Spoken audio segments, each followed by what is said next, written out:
그러나 정부는 이 결정을 내림에 있어서 무엇보다도 우리 소상공인 자영업자 여러분들께서 겪게 될 그런 고통을 생각하지 않을 수 없었습니다. 이에 따라 어제 정부가 방역 계획을 발표하면서 손실보상과 방역 지원 확대를 반드시 하겠다 이렇게 약속드린 바가 있습니다. 최대한 신속히 약속을 지키기 위해 최선을 다했고 그 결과를 오늘 바로 보고 드리고자 합니다. 우리나라는 세계에서 처음으로 손실보상제도를 법제화하여 시행하고 있습니다. 이 과정에서 사각지대를 없애고 보다 폭넓고 두터운 지원이 필요하다는 현장의 목소리를 많이 듣고 있습니다. 그래서 이번에는 시설에 대한 인원 제한도 손실보상 대상에 새로 포함시키는 등 제도 개선과 더불어서 현 시점에서 가용할 수 있는 모든 재원들을 총동원하여 소상공인 자영업자 분들이 체감할 수 있는 추가적인 지원 방안을 마련하였습니다. 국민 여러분, 소상공인 자영업자 여러분, 코로나 확진자도 소상공인 자영업자 한 분 한 분도 모두 우리들의 소중한 국민입니다. 또다시 맞이하는 이 코로나19와의 힘든 싸움에서 우리 모두가 서로 짐을 나누어 지고 함께 힘을 모아야 이 고비를 넘길 수 있을 것 같습니다. 우리 모두 함께 이 어려움을 극복해 나가십시다. 정부는 국민 여러분의 목소리를 경청하면서 방역과 민생경제의 균형을 결코 포기하지 않고 흔들림 없이 중심을 잡아 나가겠습니다. 소상공인과 자영업자의 눈물겨운 협조에 보답하기 위해서 백신 접종과 병상 확보에 모든 역량을 결집해서 최선을 다하겠습니다.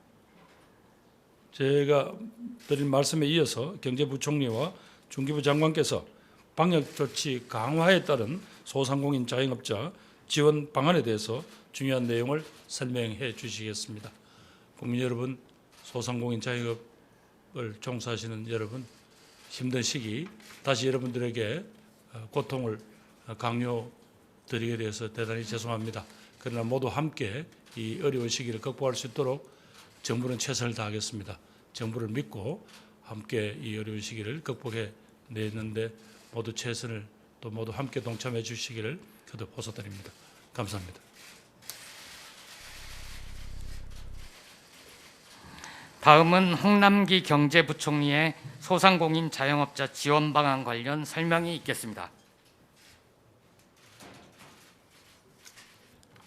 예, 부총리 겸 기획재정부 장관입니다. 먼저 총리께서 말씀드린 바와 같이 근본 방역 강화와 단계적 일상 회복 일시 멈춤으로 다시 힘든 상황에 처할 소상공인 자영업자분들께 송구하다는 말씀을 드립니다. 지금 당장 이분들의 어려움을 조금이라도 덜어드리고자 정부가 마련한 방역지원금 및 손실보상 지원 확대 방안에 대하여 설명드리겠습니다. 먼저 정부는 기정예산, 각종 기금, 예비비 등 가용재원을 총동원하여 4조 3천억 원 규모의 3대 패키지 지원 방안을 새로 마련하고 금년 말부터 신속히 지원해 나가겠습니다. 첫째, 매출이 감소한 320만 명 소상공인들을 대상으로 대상자별 100만 원의 방역지원금을 신규로 지원하겠으며 이를 위해 3조 2천억 원을 투입합니다. 매출 감소만 확인되면 매출 규모, 방역조치 수준과 무관하게 100만 원의 현금이 지원되는 것이며 여기에는 금지 제한 업종으로 법상 손실보상을 지급받아오셨던 대상 90여만 곳과 여행업, 공연업 등 손실보상 대상이 아니었던 230만 곳도 포함되게 됩니다. 둘째, 방역패스 적용 확대에 따른 방역 물품 비용 부담을 경감시켜드리기 위하여 최대 10만 원의 현물 지원을 병행합니다. 즉 방역패스 적용 대상이 되는 식당, 카페, PC방, 독서실, 스터디 카페 등 약 115만 곳의 소상공인들이 그 지원 대상이며 전자출입명부 단말기, 체온 측정기, 칸막이 등 방역활동에 필요한 물품 구입 확인 시 지급해드리도록 하겠습니다. 약 1천억 원이 지원되게 될 것입니다. 셋째, 방역조치로 인하여 피해를 입으신 소상공인들에 대한 손실보상도 더 확대하도록 하겠습니다. 현재까지 손실보상 대상은 집합금지 및 영업시간 제한 업종 80여만 곳이 중심이었으나 보다 두텁게 지원하는 측면에서 관련 근거 규정 개정을 통하여 기존 손실보상 대상이 아니었던 이미용업, 키즈카페 등 인원시설 이용 제한업종 12만 곳을 신규로 포함하여 보상 산식에 따라 추가적으로 손실보상이 이루어지도록 하겠습니다.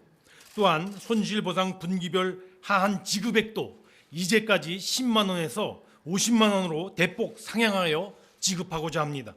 이에 따라 손실보상은 내년 예산에 계상된 2조 2천억 원에 근본 1조 원을 추가 확보하여 총 3조 2천억 원이 지급하게 될 것입니다. 손실보상 대상 소상공인분들께서는 손실보상금과 근본에 지급하는 방역지원금을 중복하여 지원받게 될 것입니다. 한편 앞서 말씀드린 신규 지원 3종 패키지와는 별개로 하여 내년 2022년도 예산기금 등에 반영된 자영업 소상공인 지원사항도 최대한 신속히 집행해 나가도록 하겠습니다. 먼저 정부는 지난달 11월 23일 10조 8천억 원 규모의 소상공인 지원 대책을 발표하고 시행해 오고 있습니다. 그 집행에 더 속도 내도록 하겠습니다.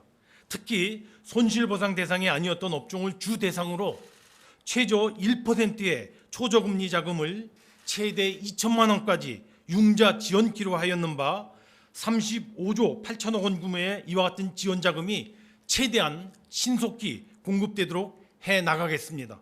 아울러 문화, 체육, 수련시설 등을 대상으로 하여 4조 6천억 원 규모의 맞춤형 금융지원 및 시설 이용 바우처 등도 차질 없이 빠르게 지원해 나가도록 하겠습니다.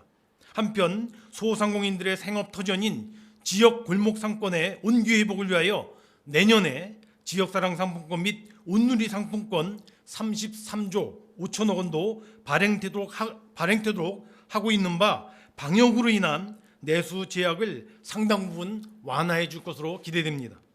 방역 강화로 어려움을 겪고 계신 자영업자 소상공인 입장에서 이와 같은 정부의 보상 지원 조치가 충분하지 않다 하실 것입니다.